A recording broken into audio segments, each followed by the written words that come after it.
Baiklah, Assalamualaikum warahmatullahi wabarakatuh teman-teman semua yang sedang menyaksikan video ini. Ya, ini adalah video presentasi dari kelompok kedua di mata kuliah Islam dan Keilmuan. Kami mengambil konsep Islam tentang komunikasi. Sebelumnya, mari berkenalan. Namaku Danu Hari Pratama, sebagai narator sekaligus moderator pada video presentasi ini. Kebetulan, aku orangnya pemalu, jadi ku kasih foto aja ya, untuk teman-teman yang penasaran. Nah, langsung aja ke materi yang pertama. Akan dibawakan oleh Arik, yaitu apa sih itu komunikasi? Apa itu komunikasi? Secara etimologis, kata komunikasi berasal dari bahasa Latin, communicare yang artinya menyampaikan. Menurut asal katanya tersebut, arti komunikasi adalah proses penyampaian makna dari suatu entitas atau kelompok ke kelompok lainnya melalui penggunaan tanda, simbol, dan aturan semiotika yang dipahami bersama. Terima kasih Arik, kaulah sahabat sejati aku. Ya, langsung aja kepada materi kedua yang akan dibawakan oleh Afif, yaitu komunikasi menurut para ahli. Yang pertama, Ever M. Rogers. Komunikasi adalah proses pengalian ide dari satu sumber ke satu penerima atau lebih dengan tujuan agar mengubah tingkah laku. Yang kedua, Rodolph Verdever.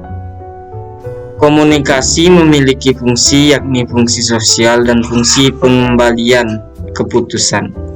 Fungsi sosial bertujuan untuk kesenangan, menunjukkan ikatan, membangun dan memelihara hubungan dengan orang lain. Sedangkan fungsi pengembalian keputusan ialah memutuskan untuk melakukan atau tidak melakukan terhadap sesuatu pada satu tertentu. Wah, lemes banget sih Afif. Belum makan kali ya? Oke, langsung aja kita kepada materi yang ketiga, yaitu komunikasi dalam konsep Islam yang akan dibawakan oleh teman kita, Randy. Saya Randy Saputra akan melanjutkan presentasi dari teman saya tadi, yaitu selanjutnya komunikasi dalam konsep Islam. Kegiatan komunikasi dalam Islam ditujukan untuk mewujudkan hubungan vertikal antara manusia, antara hamba dan Allah Subhanahu wa taala, dan hubungan horizontal untuk mendekatkan diri kepada Allah Subhanahu wa taala. Komunikasi horizontal sesama manusia terlaksana dalam praktek muamalah dalam berbagai bidang seperti sosial, budaya, politik, seni dan lainnya. Muara dari kegiatan komunikasi tersebut adalah meningkatnya ketakwaan seseorang dan juga terbentuknya transformasi masyarakat yang lebih baik dalam naungan prinsip-prinsip ajaran Islam yang rahmatan lil alamin. Hal ini tentu berbeda dengan konsep kegiatan komunikasi dalam perspektif pemikiran barat yang memandang komunikasi dari sisi pragmatis, materialistik, dan menekan pada kapitalisme semata. Pesan dalam kegiatan komunikasi diarahkan pada pencapaian keuntungan secara materi baik antara individu maupun mengeruk keuntungan melalui sarana komunikasi massa seperti media cetak maupun elektronik. Komunikasi dalam Islam yang senantiasa mengedepankan aspek ketelitian dan tanggung jawab membutuhkan adanya cek dan recheck dalam setiap informasi yang diterima. Upaya tersebut dilakukan agar informasi yang dapat telah tersaring dan bisa dipertanggungjawabkan. Hei orang-orang yang beriman, jika datang kepadamu orang fasik membawa suatu berita, maka periksalah dengan teliti agar kamu tidak menimpakan suatu musibah kepada suatu kaum tanpa mengetahui keadaannya yang menyebabkan kamu menyesal atas perbuatannya. Itu Quran Surah Al-Hujurat ayat 6.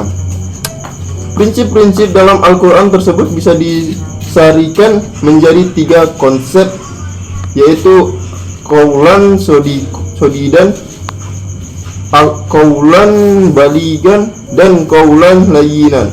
Qaulan sadidan artinya pembicaraan yang benar, jujur, lurus, tidak bohong, tidak berbelit-belit.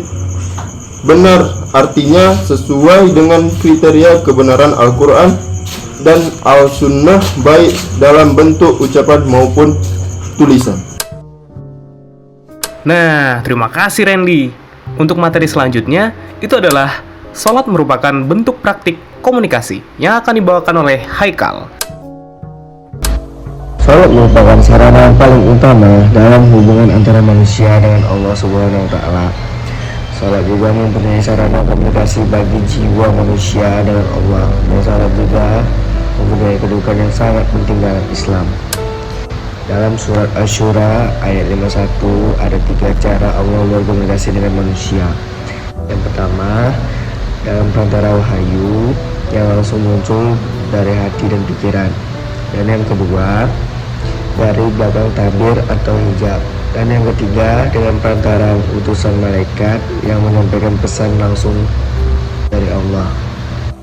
Ini dari saya, terima kasih. Assalamualaikum warahmatullahi wabarakatuh. Ya, terima kasih Haikal.